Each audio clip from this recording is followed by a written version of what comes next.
ഞാൻ ബസ് സ്റ്റോപ്പിൽ എത്തിയപ്പോഴേക്കും ബസ് പോയി കഴിഞ്ഞിരുന്നു.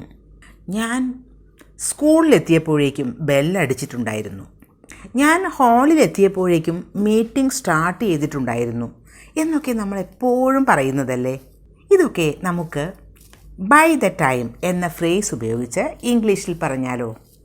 ബൈ ദ ടൈം എന്നാൽ ആ സമയത്ത്, അപ്പോഴേക്കും എന്നൊക്കെയാണ് മീനിങ്. 2 സെൻറ്റൻസസ് പറയാം. വി റീച്ച്ഡ് ദർ, ഞങ്ങൾ അവിടെ എത്തി. ഷീ ഹാഡ് കുക്ക്ഡ് മീൽസ്, അവൾ ഭക്ഷണം ഉണ്ടാക്കിയിട്ടുണ്ടായിരുന്നു. ഇവിടെ ഒരു കാര്യം വ്യക്തമാണ്. അവൾ ഭക്ഷണം ഉണ്ടാക്കിയിട്ടുണ്ടായിരുന്നു എന്നതാണ് ആദ്യം നടന്ന കാര്യം. അതിനുശേഷമാണ് ഞങ്ങൾ അവിടെ എത്തിയത്. അപ്പോൾ ബൈ ദാറ്റ് ടൈം എന്ന ഫ്രേസ് ഉപയോഗിച്ചുകൊണ്ട് ഇതെങ്ങനെ പറയാം എന്ന് നോക്കാം. By the time we reached there, she had cooked meals. ഞങ്ങൾ അവിടെ എത്തിയപ്പോൾ അവൾ ഭക്ഷണം ഉണ്ടാക്കിയിട്ടുണ്ടായിരുന്നു. ആദ്യം നടന്ന കാര്യം പാസ്റ്റ് പെർഫെക്റ്റ് ടെൻസിലും രണ്ടാമത് നടന്ന കാര്യം പാസ്റ്റ് സിമ്പിൾ ടെൻസിലും ആണ് പറയേണ്ടത്. റീച്ച്ഡ് എന്നത് വേർബിൻ്റെ V2 ഫോം ആണ്. അത് പാസ്റ്റ് സിമ്പിൾ ടെൻസിൽ ഉപയോഗിച്ചു. അതുപോലെ കുക്ക്ഡ് എന്നത് V3 ഫോമാണ്. അത് പാസ്റ്റ് പെർഫെക്റ്റ് ടെൻസിലും ഉപയോഗിച്ചു. ഇനി വേറെ എക്സാമ്പിൾസ് പറയുമ്പോൾ വളരെ വ്യക്തമായിട്ട് ഇത് മനസ്സിലാവും. By the time I woke up, my mother had prepared breakfast. ഞാൻ ഉണർന്നപ്പോൾ എൻ്റെ മദർ ബ്രേക്ക്ഫാസ്റ്റ് ഉണ്ടാക്കിയിട്ടുണ്ടായിരുന്നു. ഇവിടെ വോക്കപ്പ് എന്നത് പാസ്റ്റ് സിമ്പിൾ ടെൻസ് ആണ്. വേക്കപ്പ് എന്നതാണ് അതിൻ്റെ പ്രസൻറ്റ് ടെൻസ്. വോക്കപ്പ് എന്നാൽ ഉണർന്നു. അതുപോലെ ഹാഡ് പ്രിപ്പയർഡ് എന്നത് പാസ്റ്റ് പെർഫെക്റ്റ് ടെൻസിൽ ഉപയോഗിച്ചു. പ്രിപ്പയർഡ് എന്നത് V3 ഫോമാണ്. Prepare, prepared, prepared. ഇനി അടുത്ത എക്സാമ്പിൾ നോക്കാം. By the time she went to church, she had finished her work. അവൾ പള്ളിയിൽ പോയപ്പോഴേക്കും അവളുടെ വർക്ക് ഒക്കെ ഫിനിഷ് ചെയ്തിട്ടുണ്ടായിരുന്നു.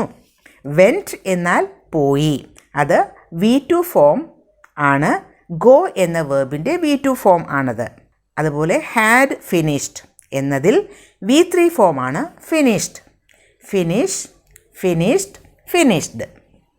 ഇനി അടുത്ത എക്സാമ്പിൾ നോക്കാം.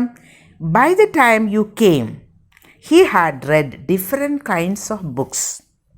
നിങ്ങൾ വന്നപ്പോഴേക്കും അവൻ പലതരം ബുക്സ് വായിച്ചിട്ടുണ്ടായിരുന്നു. കെയിം എന്നത് കം എന്ന വേർബിൻ്റെ V2 ഫോമാണ്.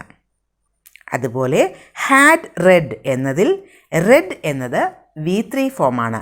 Read V1 form, read V2 form, read again V3 form. By the time I know about it, others had known about it.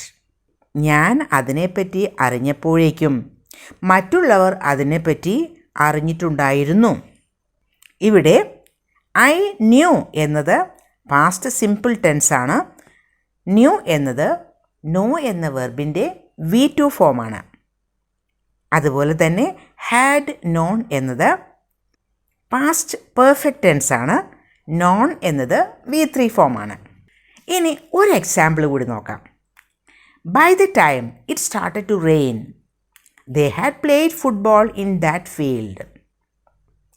മഴ പെയ്യുമ്പോഴേക്കും അവർ ആ ഫീൽഡിൽ ഫുട്ബോൾ കളിച്ചിട്ടുണ്ടായിരുന്നു.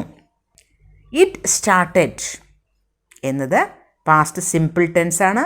സ്റ്റാർട്ട് എന്ന വേർബിൻ്റെ V2 ഫോമാണ് അവിടെ ഉപയോഗിച്ചിരിക്കുന്നത്. സ്റ്റാർട്ടഡ്. ഹാഡ് പ്ലേഡ് എന്നത് പാസ്റ്റ് പെർഫെക്റ്റ് ടെൻസ് ആണ്. പ്ലേഡ് എന്നത് V3 form. Play, played and played. ഇനി വളരെ ഇമ്പോർട്ടൻ്റ് ആയ 2 കാര്യങ്ങൾ പറയാനുണ്ട്.